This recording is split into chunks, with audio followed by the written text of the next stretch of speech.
Sans plus tarder, dans le CSC, on continue, puis on a un invité qui est censé être avec nous. Est-ce que tu nous entends, Guillaume? Oui, bonsoir. Super, bonsoir avec nous donc dans cette nouvelle émission du CSC. Guillaume De Vries, si j'ai bien ton nom de famille. De Vries. De Vries, tout simplement, ok. Qui fait du saut en hauteur et que je vais laisser à Pavel, puisque c'est Pavel qui va mener ta petite interview. Est-ce que ça te va, Guillaume? Très bien. Super, vas-y Pavel. Salut Guillaume, ou devrais-je dire, pardon, hello Guillaume. Parce que on va tout de suite dire pourquoi. Parce que t'as passé 2 ans au Texas, West Texas. Donc on aura l'occasion évidemment de parler des États-Unis. Alors on va te présenter pour ceux qui te connaissent pas. T'as 25 ans, tu es donc pratiquant de saut en hauteur. Tu es licencié à l'Entente Sambre-Avesnois, c'est dans le Nord. Donc 2 ans d'université aux États-Unis et un record personnel à 2,17 m. Je pense que j'ai pas fait d'erreur là-dessus.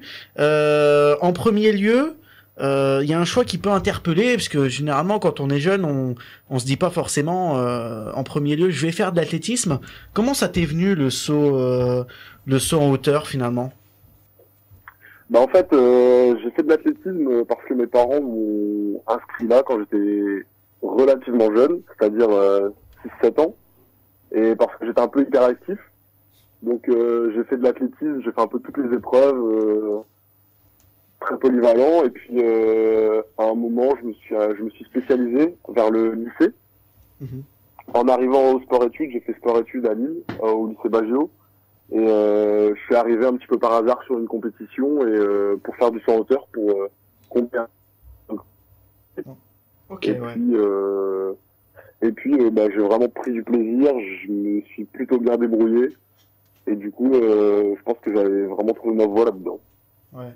C'est quoi les particularités de cette discipline quand on le voit, que ce soit aux Jeux Olympiques ou ailleurs, c'est assez spectaculaire, notamment au niveau du dos, des mouvements, etc.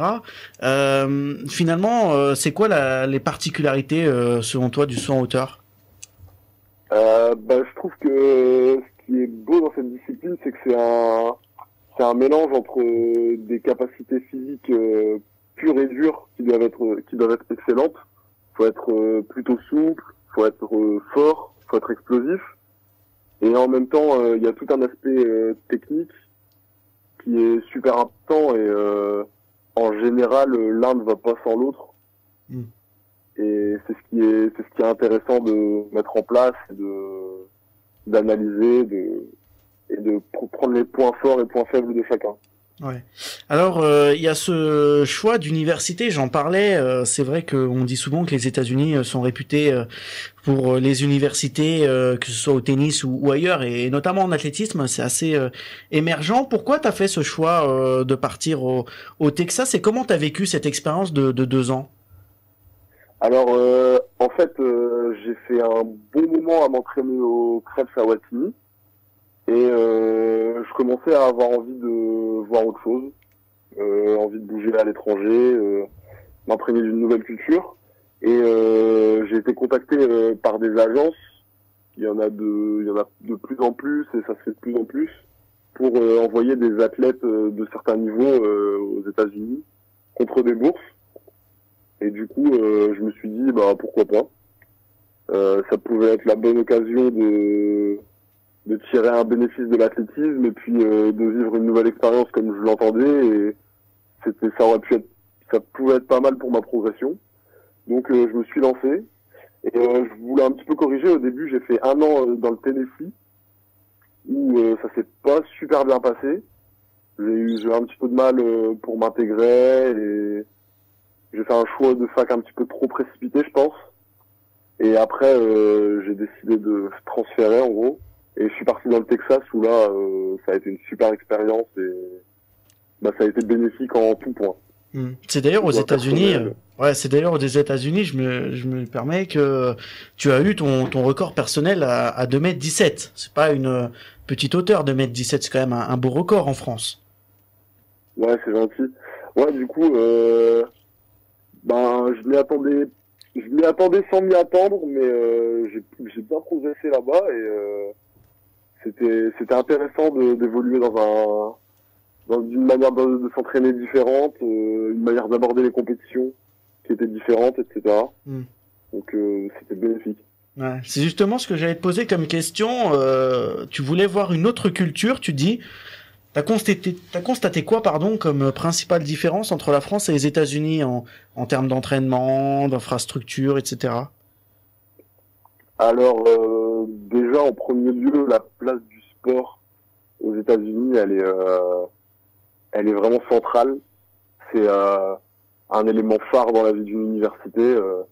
L'université, il y a différentes équipes de sport qui sont dans l'université, qui sont très populaires et les athlètes sont beaucoup écoutés, beaucoup suivis et en conséquence il y a des moyens, il y a des infrastructures qui sont beaucoup plus développées qu'en France, on va dire. Par exemple, pour donner un ordre d'idée, moi j'étais dans une des meilleures universités de division 2 et franchement, les infrastructures, elles valaient ce qui se fait de mieux en France quasiment. Ah oui, quand même. Ok. Ouais, c'est pas n'importe quoi. C'est équivalent au Krebs, qui est quand même un des centres d'entraînement national, quoi.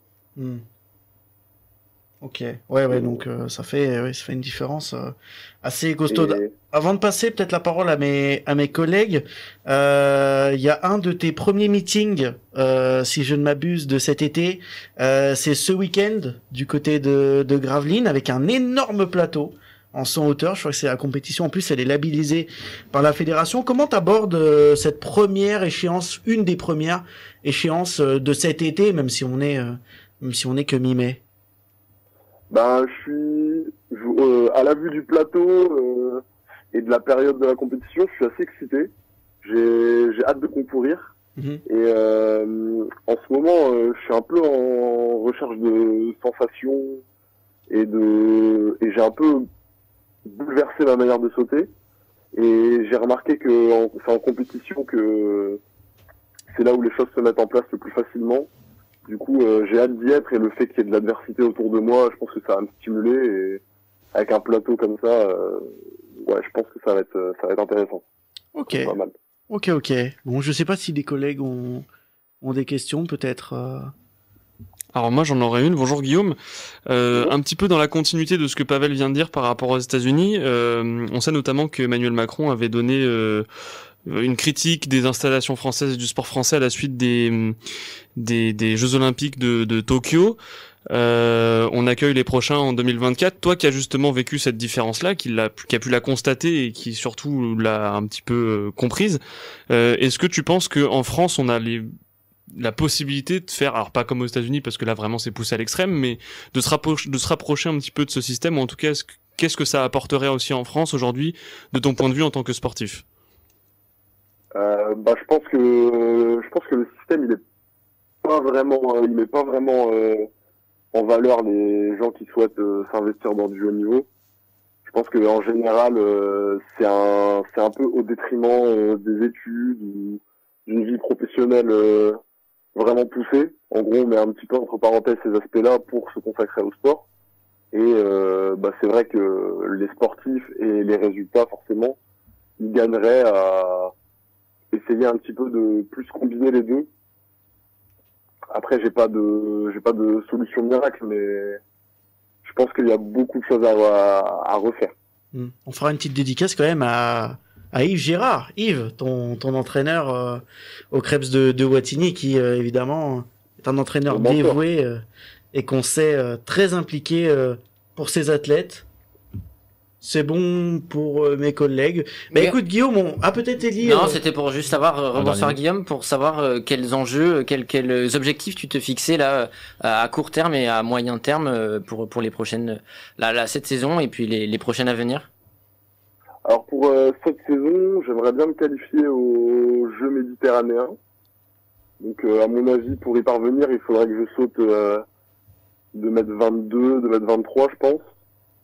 D'ici la fin du mois. Donc ça, tu te sens de battre ton record de 6 cm? C'est pas impossible, ouais. Ah, quand même, ouais. Intéressant. Ah, c'est nickel. De toute façon, c'est le discours qu'il faut tenir, hein, de toute façon. On te suivra aux Jeux méditerranéens, alors. C'est ce que je me souhaite. Très bien. Et Merde. puis briller au championnat de France élite Ouais.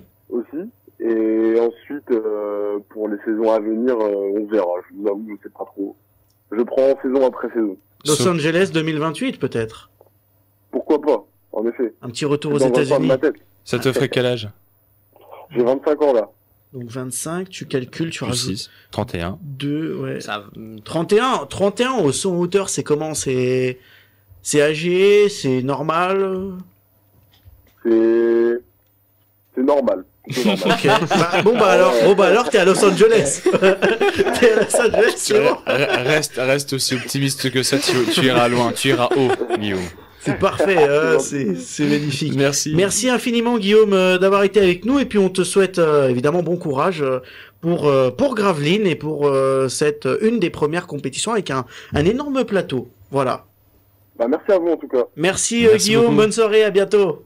Bonne soirée, au revoir. Au revoir, Guillaume. Au revoir. Merci.